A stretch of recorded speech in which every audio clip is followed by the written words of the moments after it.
میرے اسٹوڈنٹس کی جوتیوں پہ ایسے مفتی قربان. بات تو یہ ہے.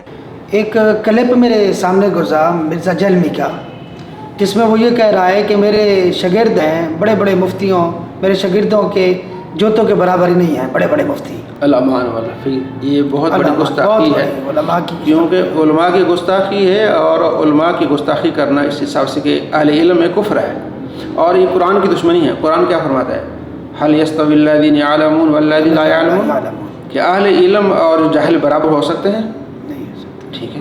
اللہ فرماتا ہے انما یخشى اللہ من عباد العلماء، اللہ سے علماء ڈرتے ہیں. تو اس کے جاہل جو شاگرد ہیں تو ان کی جوتیوں کے برابر علمان والا. اس طرح کی گستاخی ہے، جان بوجھ کے گستاخی کرتا ہے علماء کو ٹونٹ کرنے کے لیے. نبی علیہ السلام فرماتے ہیں کہ 4 چیزیں ہونا. ابو بکر صحابی سے فرمایا 5ویں چیز نہ بننا. 5ویں چیز نہ بننا، عالم بنو یا طالب علم رہو، علماء کی سنگت میں بیٹھنے والے یا ان سے محبت کرنے والے. 5ویں چیز نہ عالم ہو نہ طالب علم ہو، علماء سے بغض رکھنے والے. یہ بغض کی بات ہے، وہ بندہ آگے بڑھ جاتا ہے اور کفر تک پہنچ جاتا ہے. قرآن کہتا ہے کہ اہل علم اور جاہل برابر نہیں ہو سکتے. نبی علیہ السلام سے پوچھا گیا کہ ایک عابد ہے اور ایک عالم ہے، ان میں فضیلت میں کس کا درجہ بڑا ہے؟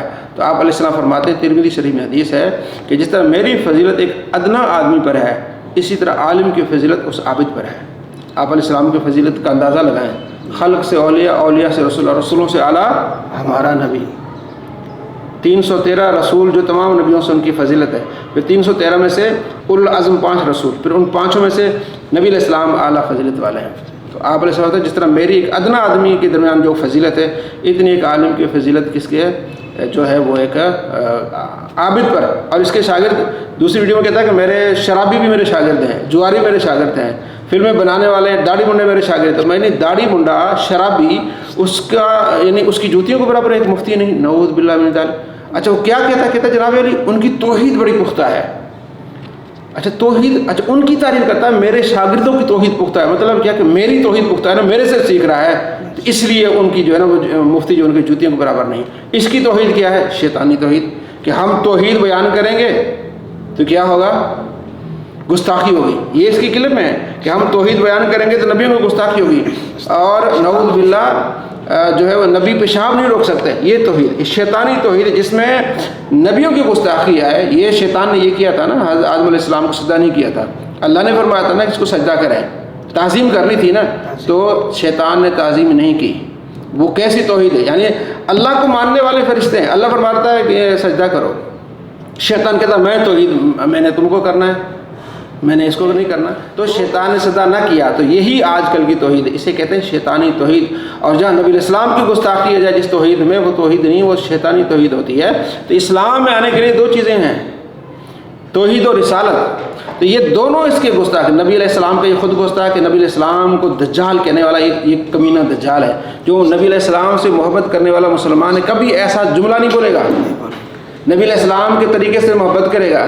نبی علیہ السلام کی سنت کو فضول کہنے والا وہ گستاخ ہوتا ہے، یہ کہہ رہا ہے. اور اس نے اپنے شاگردوں کو یہ سکھایا کہ جناب کسی کو 1 ارب بھی دے دو وہ نبی کو گالی نہیں دے گا. یہ لفظ کہنا ہے گالی نہیں دے گا. اور پھر اس کے شاگرد جا کے گلیوں چوراہوں میں کہتے ہیں تم نبی کو گالی دو ہم تمہیں پیسے دیتے ہیں. یہ اس کی توحید اور یہ اس کی رسالت ہے. وہ خود بھی کافر ہو گیا، اور جو اگر خدا نہ خواستہ کسی نے ایسا جملہ بول دیا وہ بھی کافر ہو جائیں گے. تو یہ تعلیم کفر کی دے رہا ہے. یہ توحید ہوتی شیطانی توحید ہے. ان سے بچنا چاہیے مسلمانوں کو. یہ صدی کا سب سے بڑا شیطان ہے جو لوگوں کے ایمان کھا رہا ہے، لوگوں کو کافر بنا رہا ہے. یہ صرف اپنے شاگردوں کو اوپر چڑھانے کے لیے، کیونکہ اس کے کافی شاگرد اس کو بھی چھوڑ رہے ہیں، اس پر لعنتیں بھیج رہے ہیں، کوئی سامنے بیٹھتا نہیں ہے. تو اس لیے اس طرح کی باتیں کر کے ان کو چڑھاتا ہے جناب میرے شاگرد ایسے. کمینے آدمی قرآن کا دشمن ہے. قرآن کہتا ہے فاسألوا اہل الذکر ان کنتم لا تعلمون، اہل علم سے پوچھ اگر تمہیں نہیں معلوم. تو ان اہل علم کے بارے میں اس طرح کا جملہ کہنے والا کافر ہو جاتا ہے، گستاخ ہی ہے. ایسے گستاخوں سے بچنا ہے.